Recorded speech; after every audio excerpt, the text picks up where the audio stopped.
Hey guys, Ramsey here. Welcome to another video. Today we have a review, and sadly, it is the end of Bortnikoff week, at least for the time being. I have some more samples, but those may come a little bit later. Today, we're going to do a review that for the longest time, for some reason, I thought I already did a review on the channel, believe it or not, but I didn't actually. But in my mind, I was thinking I already did. Otherwise, this review would have come a long, long time ago, and it's called Tabac Dore by Dmitry Bortnikoff. So, if you've been following my channel, we have been down Bortnikoff Road. Actually, you know what? I am going to do some fresh applications. Look at the stain from this fragrance. Oh my God, it is just, there is, so to me, okay, there are fragrances that you would call kind of best in class, almost like a reference fragrance, right? For me, just look at this. This is a reference tobacco. And in fact, I would go so far as to say this is the greatest tobacco fragrance not in my collection, like not a full bottle that I have in my collection. All I have is this sample, but we're going to give a couple shout outs in this video before we really get started.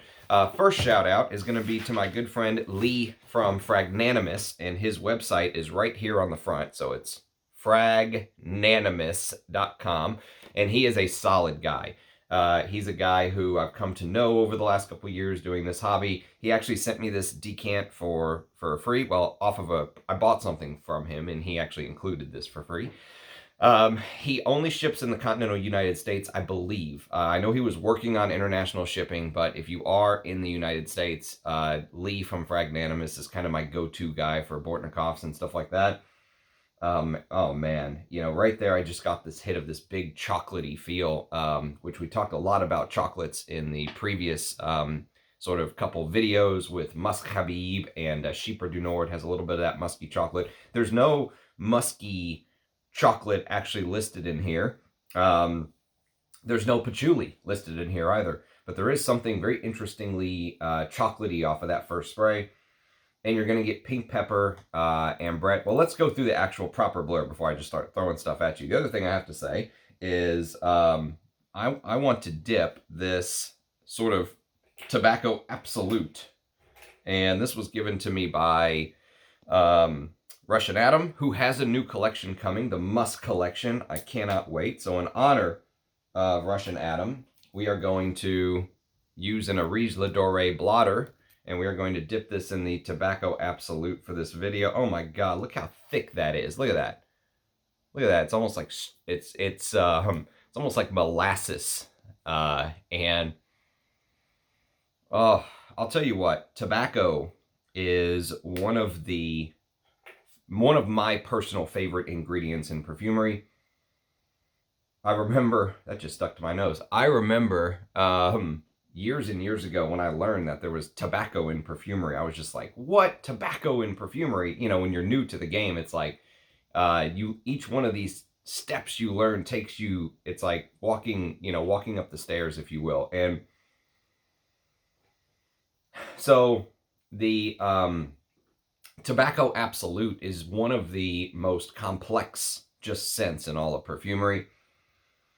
And when you smell it side by side, you realize that there is a huge amount of Tobacco Absolute in Tabac Dore. It's one of the reasons it's my favorite tobacco scent that I don't have a full bottle of in my collection. But there are some other things going around, okay?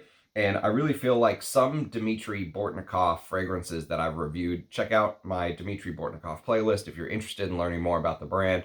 But sometimes the name can be a little misleading. Like Musk Habib is a good example of that.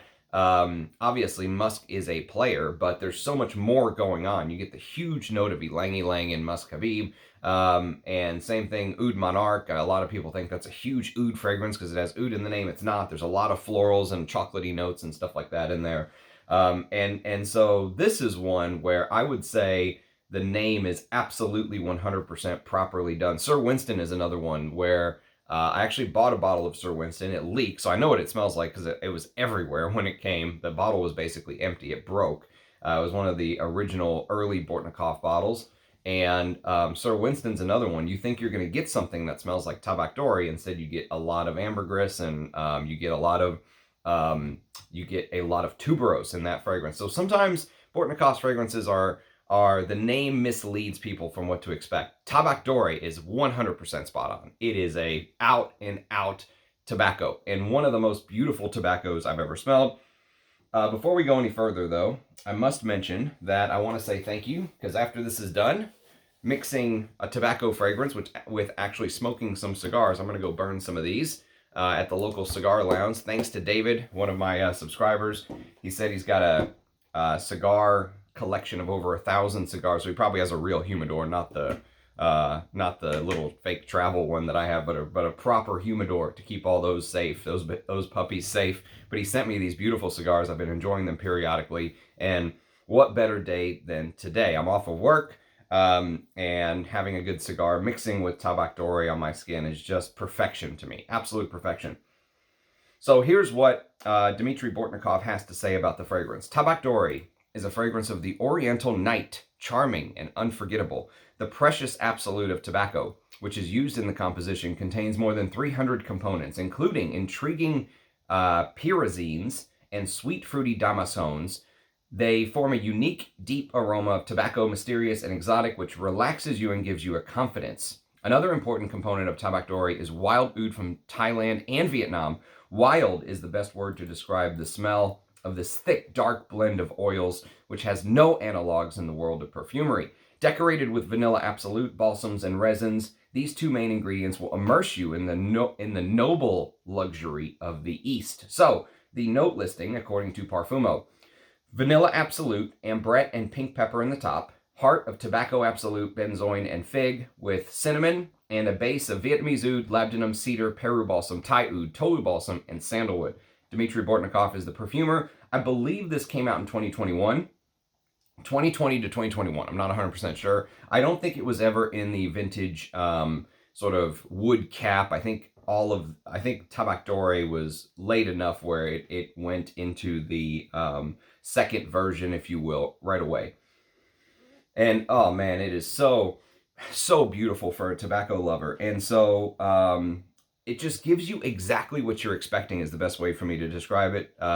It just presents that tobacco note in such brilliance and clarity. And I just imagine, especially early on in the beginning, it's already settling down into this, I just imagine, you know what I imagine? I imagine sitting in the Library of Alexandria and just smelling all these old things. They don't smell musty, okay? But they smell old. They smell like ancient, all right? Like they've had years on them, like you're smelling something from an ancient time, an ancient civilization. And it's not just the tobacco.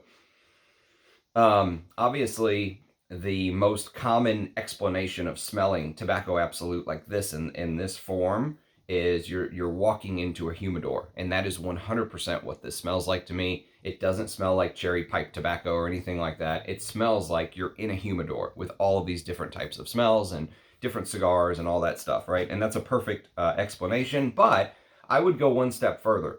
I would say that it's also as if you are in a humidor that's inside of, let's say, like the library, the long lost Library of Alexandria, right? So old books, old bookshelves, old wooden tables, ancient chairs, thrones almost, right? That's the feeling.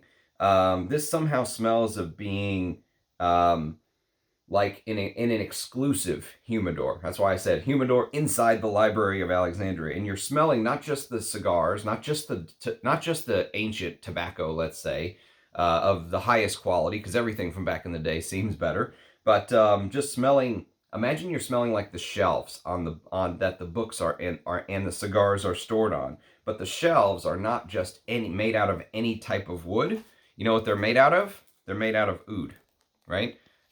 This is courtesy of Kashti, a brand which I'll be talking about on the channel. He sent me some Nagaland oud, and this is what actual oud wood looks like. Kind of cool, a neat little relic. This one almost is shaped like an arrowhead, but you can kind of see the darker parts of it there. And I would love to get a heater and actually scrape this off and try to see what it smells like, scrape off little bits of it. And the reason that I mention that it's like you're smelling, you're in an old enclosed area, and the wood that you're smelling is actually made out of oud, let's say, right? The reason that I bring that up is that there is an oud backbone to this scent. So Vietnamese oud and oud from Thailand are the two common ouds that are used here. Well, not common, but the two ouds that are used here, if you will. And it sort of, you will get the oud, okay? You definitely will get it. What I like about Tabac Dore, and instantly it's something that you just have to compare to the differences between Tabac Dore and a fragrance I've reviewed on the channel. If you're interested in kind of learning about the journey of Bortnikoff and Arise Dore, how the two houses kind of intertwine with each other, because Russian Adam owns Arise Dore, Dmitry Bortnikoff owns Bortnikoff, and together they founded a brand long ago before either of them had their own perfume houses called Feel Oud. Feel Oud is still in business. This is the new Feel Oud logo, if you will. And they created a trio of scents. I've reviewed all three. And I had a bottle of Oud Balsam. Oud Balsam, to me, reminded me of Tabac Dore, but in a way where Tabac Dore I much prefer. And the reason I much prefer Tabac Dore is that it uses more of the animalic oud. So that Vietnamese oud, which I think adds a little more funk. It's not as heavily fermented as Indian oud. It doesn't give off that barnyard fecal smell, but it just adds this, it really finalizes, it encloses the picture of being in that old library, because the wood in here smells slightly rotten, okay? So it doesn't have the fecal barnyard elements of Indian oud, but the oud in here smells slightly rotten, like you're smelling a chest maybe that had been buried for a long time, and you dig it up and you get this old wood. Some of it's rotten, let's say, from being underground or whatever it is. That is a little bit how the oud in here is portrayed and feels. And oh, it's beautiful. It's absolutely beautiful. So the Thai oud is more of the gourmand smelling oud. It's more of the fruity, floral, gourmand, vanillic feel to my nose, and less animalic, right? And so I think what has happened with Oud Balsam, which again I have a full review of if you want to check it out, Oud Balsam has more of those gourmand aspects, right? So the resins, which are beautiful in here, I will admit, the Peru Balsam, the Labdanum, all of that stuff, the benzoin, I feel like in Oud Balsam, that has been turned up even more. And the tobacco note, which is kind of the star of the show of Tabac Dore, has been turned down a little bit. So you get a feel of Tabac Dore, but it feels like a gourmand, safer version. I would say Oud Balsam, I know this isn't a comparison video, but I honestly feel like you cannot talk about one without talking about the other. They are so close. And the fact that Dmitry Bortnikoff has admitted to creating Oud Balsam for Feel Oud, and apparently Russian Adam maybe did some finalized touches, but the majority of it was done by Dmitry Bortnikoff, makes perfect sense, because it gives me huge Tabac Dore vibes. So you just can't talk about one without the other. But I think that Oud Balsam would be perfect if I showed Tabac Dore to somebody and they were like, oh wow, I really like this, but it's way too challenging. I don't like how deep and rich and aggressive the tobacco note is. I don't like the oud feeling like that lacquered, ancient, rotten wood. I really want something that's easier to wear around the public. Oud Balsam is the perfect answer to that, because that's basically exactly what that is to me. More vanillas, more gourmand version, and more Thai oud, no Vietnamese oud. So that's just something that must be addressed. So the other thing is, don't get me wrong, it's not like there's no vanillic or slightly gourmand aspects inside of Tabac Dore, because you notice Vanilla Absolute is in the top, which usually don't see vanilla in the top. And there's a note of fig, okay? And what's interesting is I would say the beauty to me of Tabac Dore is how tobacco is sort of the center of this solar system, okay? It's the sun. The Tobacco Absolute is the sun of Tabac Dore, of the scent. And all of these notes brilliantly sort of lift it up, okay? And they turn it into something greater than the sum of its parts. Obviously, I have Tobacco Absolute right here, right? The Tobacco Absolute smells beautiful. It smells uh, somehow drier. Okay. The Tabac Dore smells moist in an aspect, like the cigars are kept properly in that humidor, right?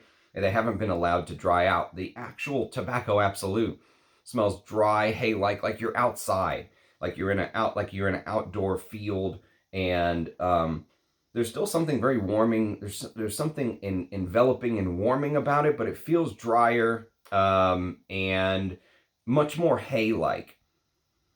It reminds me of Halloween. Tobacco Absolute, always just in its pure form, reminds me of being on like a tractor, going on a hay ride, being taken on a tractor to the haunted house, right? Halloween times, that kind of thing. That's really what just the pure form of Tobacco Absolute feels like to me. And of course, there are touches in here.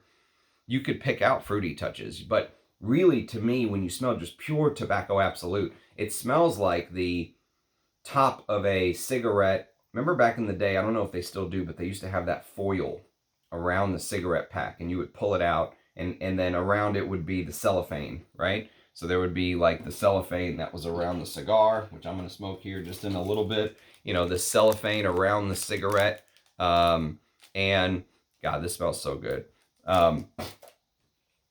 And so when you take that out and you pull the foil off, it's had that smell of tobacco ingrained into it because it was packed and shipped and all that stuff, right? That's what the Tobacco Absolute smells like. And while I love that smell, my father smoked when I was very young, and I love the smell of unburnt tobacco, but that's just one note, right? Tabac Dore is a whole composition, and so what Dmitry Bortnikoff has basically done, what makes Tabac Dore so special to me, is yes, it's a Tobacco Absolute. Yes, it is one of the greatest executions of Tobacco Absolute I've ever smelled, but it's more than that. It's more than the sum of its parts. It's a artistic composition that Dmitry Bortnikoff has been able to kind of put together. And so what's brilliant is how these notes come and go and lift it up. So for example, the fig is notable. You're going to get that. In the beginning, I mentioned chocolate when it first hit my skin, right? But that chocolate tends to subside a little bit, but there is a little bit of a chocolatey, I don't know what it's from, to be honest with you. Labdanum, which sometimes that, I don't think labdanum comes off too chocolatey. Something is giving it this chocolate feel. I don't know what it is. Usually patchouli is associated with chocolate. I don't see any patchouli in the note listing, but there is this fig note in here, and you definitely will get it. And what's even more is if you've smelled Sayat Nova, which I have a full review on the channel, well, it's off of a sample, so it's more of an early impression, but I have a video on the channel about it irregardless. The fig in here doesn't feel like the green, leafy, milky aspect of the fig. Instead, it feels more like the jammy, sticky, almost sinful fig aspect, like this juicy fig that's bitter and earthy. Instead of the very sickly sweet aspect of Sayat Nova, which again, I've got a review if you're on the channel, and that was more like this apricot dipped in simple syrup. So you know how apricots sometimes canned in a mason jar and it sits in simple syrup, and if you get any on you, it's like sticky, like disgustingly sticky, right? Like imagine peaches and cream and simple syrup. Sayat Nova goes much more in that category. And even though I hate sweet fragrances, I enjoyed Sayat Nova. Like if you gave me a bottle, I would totally wear it. I think that is a well done sweet fragrance. But this, I realized the more I wore Tabac Dore, the more that it hit me that there is absolutely some sort of apricot peach note in here. It doesn't have the simple syrup sickly sweetness, but it's figs with apricots and peaches. You cannot get around it. It is front and center. You'll smell it. Anyone who has any kind of distinguished nose, you will smell it, okay? It's definitely here. And it adds this, to my nose, it adds this very important contrast and depth to the fragrance. And another note that sort of revolves around the tobacco, if you will, is the note of ambrette. I mentioned it in the beginning. I absolutely, positively love ambrette. It is an amazing note. And one very interesting tidbit that ties into Tabac Dore, if you will, is that ambrette, the flowers of the ambrette plant, are very commonly used to scent tobacco, okay? So ambrette is a plant native to India that is kind of this aromatic, musky, some say boozy. If you look at the history of the name, ambrette is named after amber, like, and musk come together, ambrette. And so, which is basically what ambrette smells like. It smells like an ambery, boozy musk. And it's a plant-based musk. It's called musk mallow, is basically what it's called. But it's a plant-based musk, okay, that takes, it sort of replaced, let's say, real musk for a little while. That's what perfumers had to use, but then it became much more expensive, and as synthetic deer musk substitutes became more and more widely available, more brands started to use the synthetic musk and less the ambrette. Now, ambrette is basically used by choice because the perfumer likes the addition of what it adds to the fragrance. And I love ambrette. If you go and smell something like Dore Homme Intense, there is a brilliant ambrette from Ecuador in Dore Homme Intense. The 2011 version, which I have, I'll review that on the channel one day. I have also done a full review of one of the fragrances that completely blew me away when it comes to ambrette. It's called Hera by the House of Papillon, Hera. That was a fragrance that Liz Moores made for her daughter's wedding, and I loved it. She told me that the ambrette in there was very special and that she'd send me some to try. And so one day I have to get her back on the channel. I loved having her on. It was an absolute joy and a treat. But they both have this beautiful ambrette note. If you want like an example of a couple fragrances to give you a feel for what ambrette smells like. And I mentioned earlier, ambrette can have this sort of boozy quality to it, right? And what's interesting is if you've ever had a cigar dipped in alcohol, back in the day, it was a rehydrating method that people would use. So let's say, you know, they didn't have their cigars properly stored and the cigar dried out, right? So what they would do is they would take the cigar and they would basically dip it in some sort of alcohol as a rehydrating method. That was the point. And what's so interesting about that is basically smells so good is ambrette is kind of what gives this fragrance this cigar dipped in alcohol, this cigar dipped in high-end cognac vibe. Now, there are brands that capitalized off of this trend, and now you can buy cigars encased in glass that have like this tube with a wax seal to kind of keep the cognac aromas in the cigar when you smoke it. But back in the day, they did it to rehydrate the cigar. Go look up, like, there's cigars dipped in Louis XIII that are just $10,000 a box or something. It's stupid. But basically, this cognac-like aroma mixes with the tobacco. And back in the day, like I said, they did it to rehydrate the cigar. But now it's almost kind of like ambrette. It's almost like ambrette. It's used now as a choice, as a flavor and taste choice. And so these little touches, and the part about the ambrette flowers used to flavor tobacco makes me think maybe Dmitry Bortnikoff really knows something about cigars. And so going back to Sayat Nova, mind you, Sayat Nova had a rum note in it. So that apricot note that he clearly took from Sayat Nova, in my estimation, if Sayat Nova came first. I think it did. I think Tabac Dore came after Sayat Nova. But so mixing in some boozy aspects into his tobacco fragrance makes perfect sense. And doing it with ambrette, I think, is a masterstroke. And of course, when you think about a tobacco fragrance, what do you think about normally? You think about sitting in an expensive leather chair, not this one's from Costco, but sitting in an expensive leather chair and smoking an expensive cigar, drinking an expensive glass of cognac or whatever your drink is, right? And just enjoying the scenery, having great conversation, watching the game, whatever it is, right? That's what many people associate with tobacco.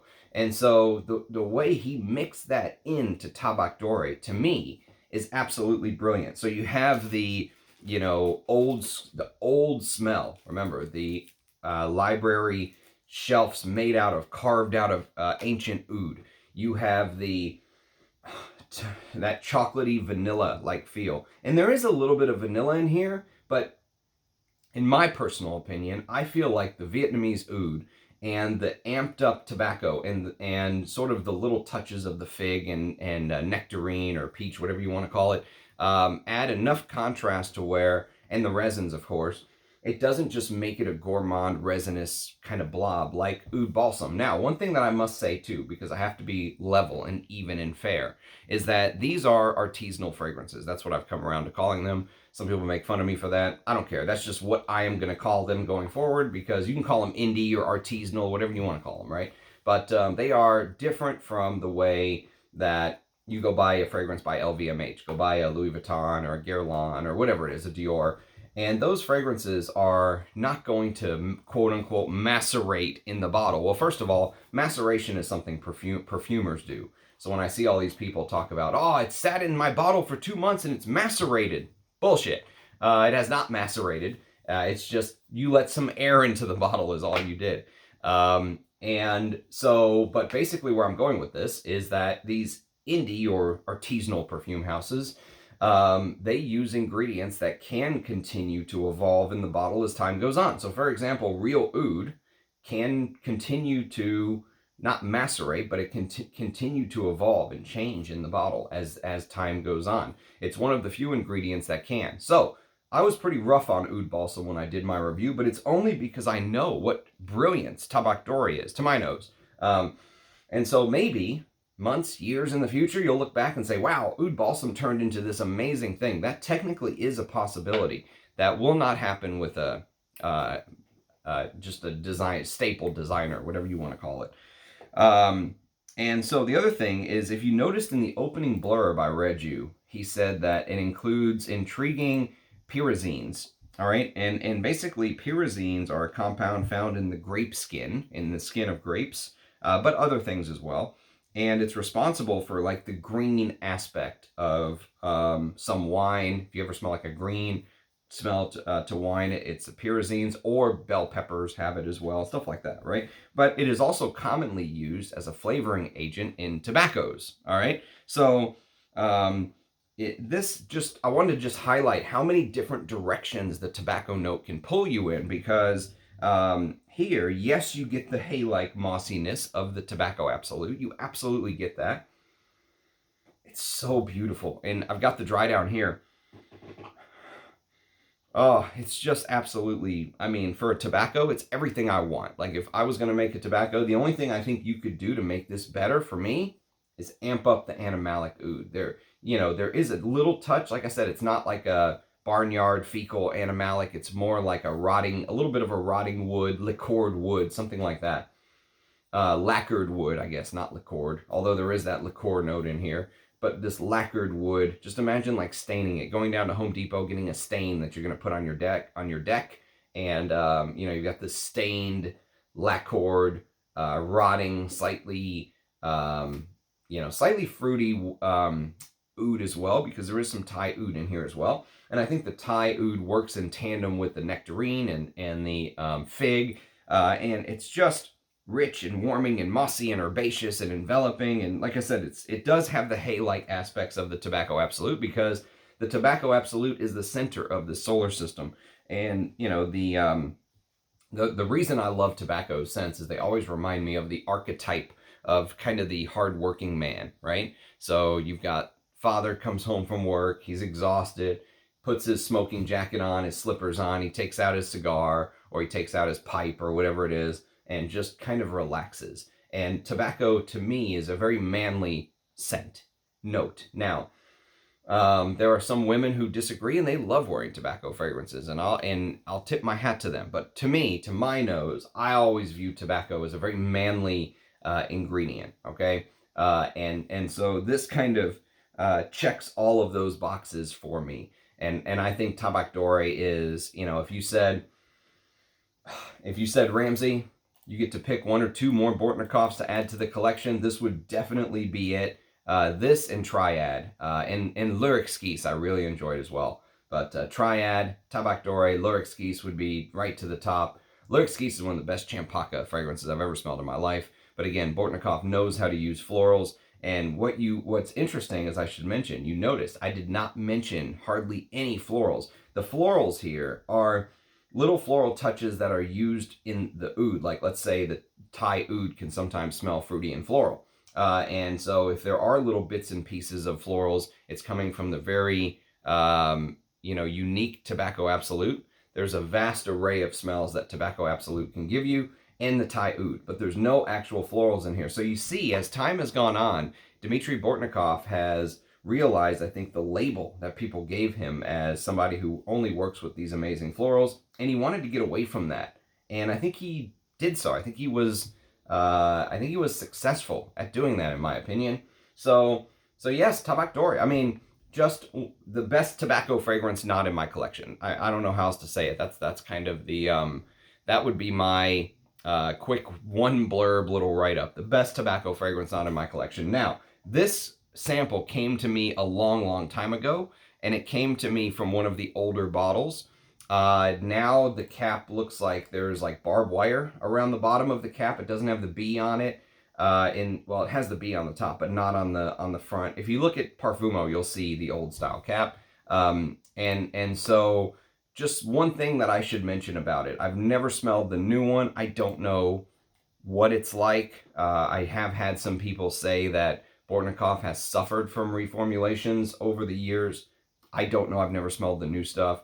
So just something to, keep in mind. But for me, if I could find a bottle, a vintage, I mean, it only came out a couple years ago, so it's hard to call that vintage. But if I could find one of the original release bottles, maybe the cap changing had no difference in the fragrance. It still has that beautiful woody, spicy tobacco that I love.